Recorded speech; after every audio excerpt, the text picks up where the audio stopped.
York, and I have been working alongside Connor, Dallas, and Zoe this semester. We kind of wanted to share with you some factors that we have been looking at to consider when we're having a discussion about expanding the prevalence of nuclear power generation in the Midwest, and the SWOT analysis that we did on it. So I believe Dallas will start out talking about some of the factors with carbon emissions. All right, so the first strength of nuclear energy we're looking at is the lower carbon footprint and health benefits that come with that compared to traditional non-renewable energy sources like coal, natural gas, or oil. We're focusing on the positive externalities of decarbonization. So to do this, we're comparing equivalent amounts of carbon dioxide produced by each energy source, as well as the mortality rates that are associated with the production of each type of energy.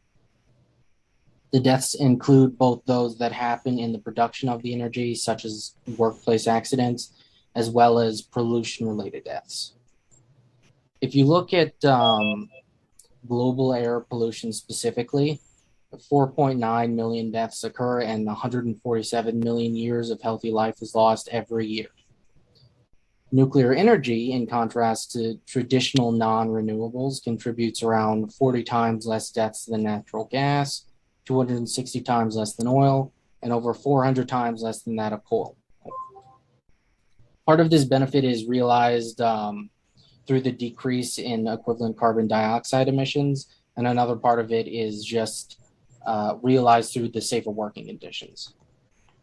So this table shows the mortality rates and equivalent carbon dioxide estimations compiled for each energy source.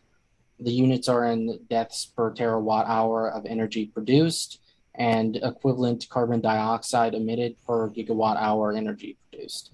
And the ranges given are calculated with a 95% confidence interval.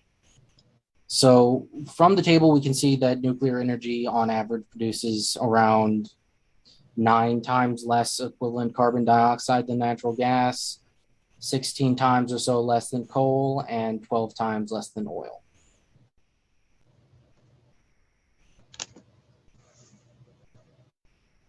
I'm Connor, and I'll be going over the land footprint. So the land footprint that considered as renewables become more and more prevalent. To calculate the land footprint for these energy sources, the life cycle of the energy source was taken into account, and this includes the mining for the resources, the waste, the transmission lines, everything for the process. And to highlight something from these energy sources on the table, electricity transmission lines actually took up 10 out of 12 acres for the nuclear power. On the other hand, the majority of the land footprint for onshore wind and hydropower was the actual physical location. And you can see in this chart here that nuclear and coal are neck and neck. But something that needs to be taken into consideration with that is that the waste storage for nuclear power is a fraction of its total land use. But an average coal plant can produce up to 500 tons of waste per day. And then new developments in technology, such as small modular reactors, have the opportunity to be implemented in these hybrid energy grids. And this is some really great because they can be put into units together. Like a company called NewScale, they recommends that 12 SMR modules, which maximizes the land usage even further for our land footprint comparison. And then one of the biggest threats to kind of look at when we're talking about expanding nuclear power in our region is negative public perceptions of it. We looked into a lot of studies to kind of try to understand what makes up risk perceptions and how we can go about altering them. And one of the biggest things that we found is that support of nuclear pretty much goes hand in hand with previous exposure to it. So there were some studies done in the European Union, and that's what these graphs up here in the top right are. On the left over here, this graph lists some countries that countries that do not have any kind of nuclear programs in them, whereas on the right, it's countries that do currently have nuclear programs. And so on the bottom here is the legend that shows that the black is little to no support for nuclear, and the white is a increased support for nuclear. And so you can see the countries on the left here that don't have nuclear are far more opposed to it than the countries on the right that do have nuclear. So we kind of tried to consider some factors that we could look at to increase this, even without having previous exposure to it.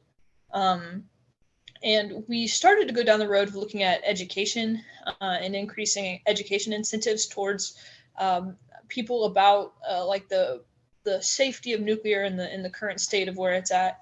But what we found is that actually might not be the most effective way of kind of altering perceptions, because people tend to use education like that to further strengthen the opinions they already have. So, for example, if somebody is already opposed to the idea of having nuclear power in their neighborhood, and then you go and kind of explain some of the details about safety, that they will tend to use that to only further increase their opposition.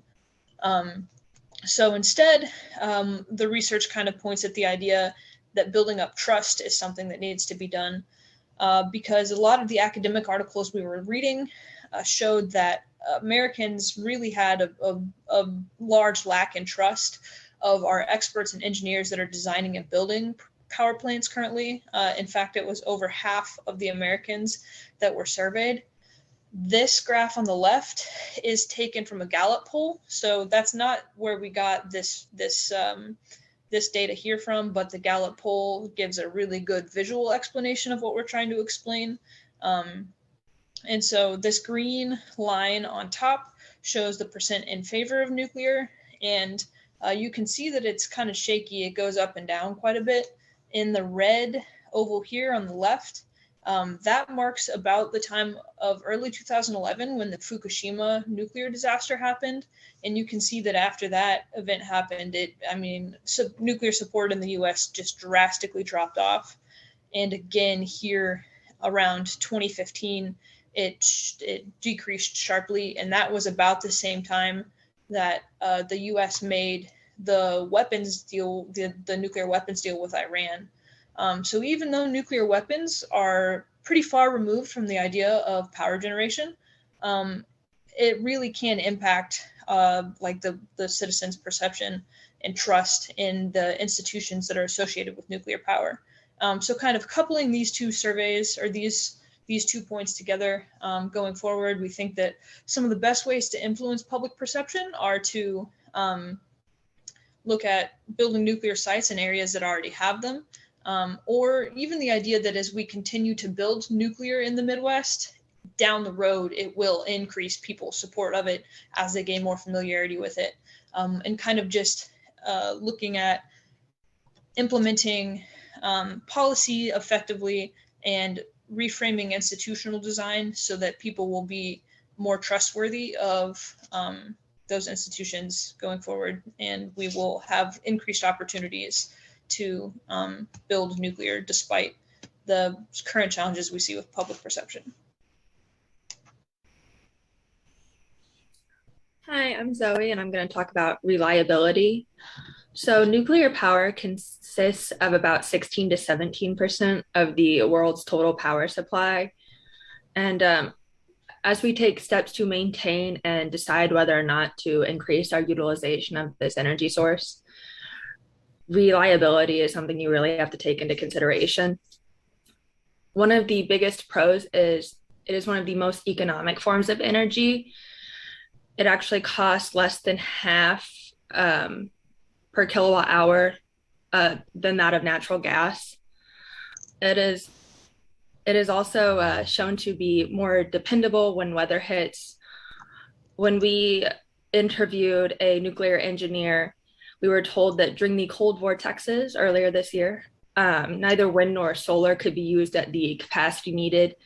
And there were difficulties with getting the boilers running and keeping the rail lines from freezing, which meant that coal was not a super viable option. So they leaned on nuclear energy quite a bit. And there's also rapidly increasing coverage, and people are becoming more okay with nuclear energy. In fact, Wolf Creek International received one of the first licenses to operate until 2045. However, there are some cons. one of the big ones being high upfront costs, and the market is not great for nuclear. It is competitive and expensive, or it can be. In fact, a lot of West Coast plants have closed down because the market's not great for it. Waste disposal is also difficult.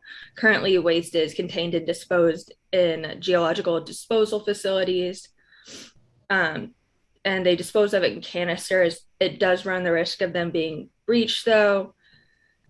And then finally, there is a limited source of nuclear fuel. We don't have just endless supplies of radioactive fuel, so eventually we might not have any. Yeah, so then kind of to conclude things, we compiled everything into the SWOT chart that you can see in front of you that kind of just lists out some of those strengths, weaknesses, opportunities, and threats that we discussed in our research about nuclear power generation. Some of the benefits of it, Connor Dallas and Zoe covered about it being so much better for the environment and for public health because of its low emissions, carbon emissions. Its land use footprint is so much more effective compared to some of the other renewable generation sources like solar and wind power. And then the availability that it gives us because of things like the fact that it is much more dependable in the weather than solar and coal and wind generation. But on the flip side of that, Zoe did mention that it is very expensive to operate and maintain, doesn't necessarily do well in deregulated markets like on the West Coast. There is issues when it comes to waste disposal and safety. It is a very safe method of generation. However, when there are issues with it, the issues are very large, can be very detrimental to the environment and to people. Our low current utilization of it just means that there is a lot of opportunity to expand it throughout the world, but specifically in the Midwest.